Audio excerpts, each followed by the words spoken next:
Lakeith Stanfield's Darius serves as the spirit guide to our characters, guiding them through here. Just as Dante needed a beautiful angel that he fantasized about to guide him through the afterlife, so do our characters.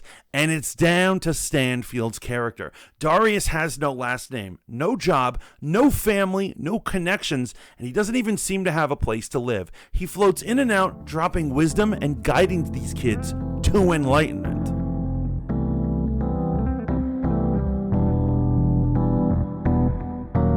Welcome to Voice of the Fat Mantis. As I review one of my favorite shows, review is not the appropriate word. I think we're doing some theory crafting right now. One of the worst things about being a YouTuber is you don't have enough time to do the videos you want. And if I could just theory craft about Atlanta all day, I would. Unfortunately, they got me out here doing She-Hulk. So it is what it is. But let's enjoy this as we go. Before we get any further into this, I would love it if you liked, shared, and subscribed to Voice of the Fat Mantis. And if you guys like this video, I will certainly bring more Atlanta, or say more non-nerd material reviews and theories to this channel, certainly. Our Atlanta theory today is one that you've probably heard of before. Atlanta being the hit show on FX and now on Hulu streaming. And it is a dramedy with a strong literary stylings of Afro magical realism. What is magical realism? It's where you're hearing a completely normal story and suddenly something so unplausible happens. It just blows you away, and then suddenly people go back to acting as if something strange didn't just happen. Examples of this in cinema you can see is Scott Pilgrim vs. the World, Edward Scissorhands, Pleasantville, Big Fish, Ferris Bueller's Day Off, Groundhog's Day, just to name a few. And that's really where they're going. But I like to point out that this use is on purpose, in my opinion. And I believe that this theory, and I know this, you've heard this everywhere, but I think it applies to this show. I believe that our characters are dead. They passed away. They're either in the course of dying or in the afterlife. They're trying to navigate their way to either enlightenment or heaven. Now, I know we accuse all sorts of characters in this. You can almost look at anything and say this character was dead. I once read a thing where they think Yoda was actually a ghost and dead, except he dies later and becomes a ghost. So that doesn't make really a lot of sense. But it does make sense here. We're going to break this down right. So our main character, Ern, joins the world of Paperboy when he realizes that his cousin is a rapper. And in the first episode of Atlanta, he seeks him out. The episode is played very realistically. And the world around them is solidly, firmly in, well, reality. Nothing that weird happens, and it shows the down and out and poverty throughout the black community of Atlanta as he's trying to hustle to pay for his baby moms and his child. He at one point is literally on the bus and he has tears in his eyes and he looks at a stranger and he says, "Am I made to suffer so that others can succeed in life?" It was a heartbreaking moment. And you understand his hustle, but at the end of it, he joins up with Paperboy, and in his first meeting with Paperboy, they get into an altercation in the streets, guns are drawn, and people are shot. Now, this is where the story starts getting kind of weird. At the end of the episode, we hear gunfire. We actually see it from almost a satellite view in the ceiling, but we don't know who got shot, if anyone got shot. The next episode, our characters are in lockup, but there seems to be no victim. People cannot find the victim. People don't know who was shot or what. And even though they have some hardships and comedic moments in lockup, they actually are able to leave with little or no consequences. Wow, that was pretty lucky. The show continues on this path where Ern, whose luck is usually horrible and ends up just getting better. He's working hard and he's hustling being the manager, but he's able to take Paperboy from like an unknown indie rapper to something a little more. He's making those steps. And the first sign of magical realism doesn't really show up. It's just standard comedy until episode 8 of season 1, The Club. And I love this one. So the first hint that something weird is going on is that the club promoter who they're trying to get money out of, he owes them money. He seems to have the mystical power to literally float or vanish whenever characters are around, kind of showing how slippery club promoters are. I get that thing.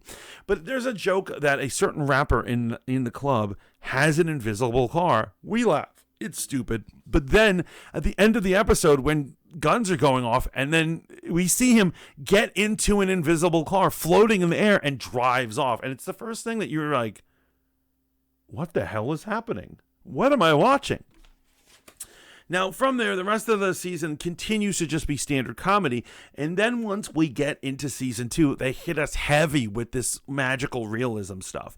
Episodes like The Gator Man, Teddy Perkins, Barbershop, The Woods, and North of the Border have events that happen that are so bizarre, it's strange. The Gator Man has, Cat Williams brilliantly playing his uncle, where he has a gator locked up. He's in a domestic dispute, and before the cops come and pull him out, he gives Ern a sterling, pearl-handled, golden gun and is like, hide this from me, bro.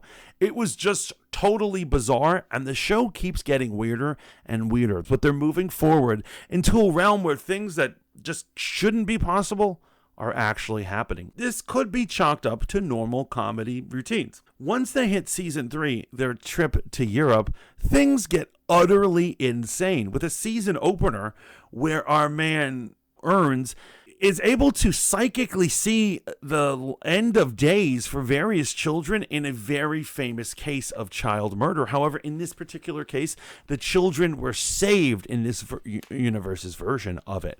However, it turns out to be just a weird dream from Ernst. Now, in that episode and in his dream world, we see a white man, a southern white man, very southern.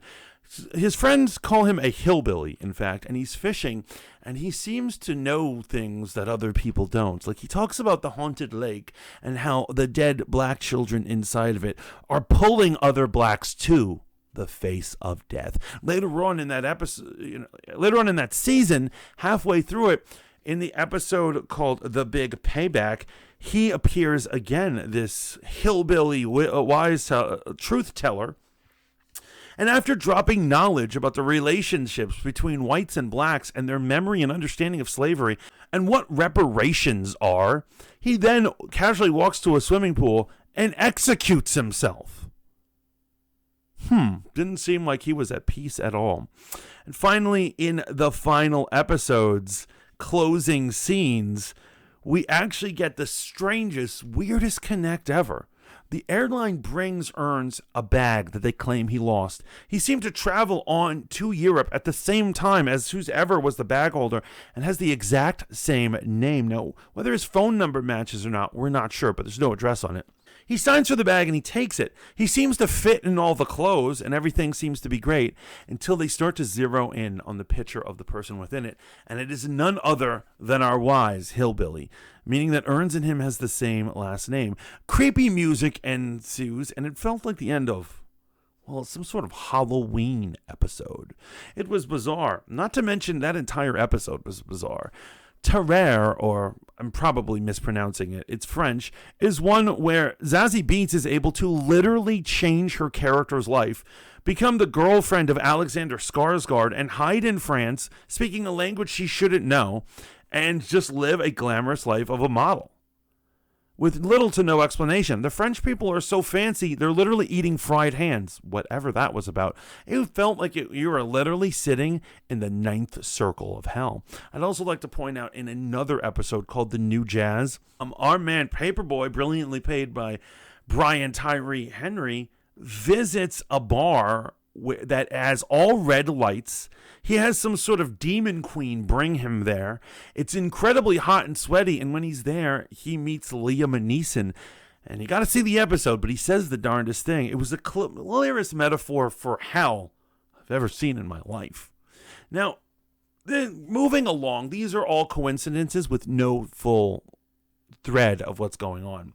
But I believe the characters are meandering around the afterlife, and they are trying to figure out why they're there. Now, other theories I've heard suggested, other than a shooting, it is possible that they died in the flight either to Europe or back from Europe. If anything, it would be to Europe, because Ernst's having all these weird dreams about other people's lives and visiting them throughout the season is just too weird to explain. It almost doesn't connect with the major story, which makes you just kind of wonder. The show's almost giving us morality plays where we're trying to learn what is right and what is wrong in the hard navigation of blacks and whites. I'm not talking about the Cosby Show here. I'm talking about some real cosmic stuff that I really would love for you to pick up, man. Now, in our season opener for season 4, we have an episode where, although Paperboy is exploring what it means to die as a rapper and what is legacy, as one of his rappers that he looked up to passes away, and he's trying to find his funeral. Meanwhile, Ern and Vanessa, the two characters who have the most amount of afterlife symbology associated with their stories, end up in a purgatory-like state where they keep running into people that mathematically or physically shouldn't be there. There are people who have been trapped in this mall setting for years. And it becomes this really weird thing when they're trying to get out of this weird purgatory state. They finally find an entrance, and the entrance teleports them across Atlanta to the funeral Alfred is. I don't even understand. The truth is, this story is probably bigger than me, probably bigger than I can possibly understand. But I'm saying here's another weird connection of death. Now, my man Darius is provoked by a demon in this episode. While he's doing the right thing in a sea of rioters who are not, he is then endlessly pursued by a character who feels like they should be out of a Coen Brothers movie. She is swift death, or should I say relentless, slow-moving death, as a woman in a wheelchair is determined to cheat Darius out of his refund for his air fryer, and she follows him all around town. It's bizarre. She's able to follow him in places she shouldn't be able to, and at the end of the episode, it's implied she's still hunting him, even though they're using miraculous teleportation ability. I believe that in this final season, we're going to discover that Ern was shot in the initial episode and that he is just trying to navigate through his issues before he's allowed to move on to whatever the afterlife is. I doubt they're going to end on just some, yay, we succeeded at the rap game, because that's not the energy this show. So what I'm trying to tell you is these are dead, and I think it's going to be proven. As a matter of fact, this week's episode is called Born to Die, interestingly enough, and more death symbolism. But the real question is, what do you think of my crazy theory? Do you think it's possible? Are you even watching Atlanta? Please let me know down in the comments. If you're not watching, please watch it. It's all on Hulu, and it's amazing stuff. Remember to like, share, and subscribe to this channel. Keep tuning in to Voice of the Fat Mantis for more reviews, analysis, nerd culture, and Atlanta. Until next time, ciao for now.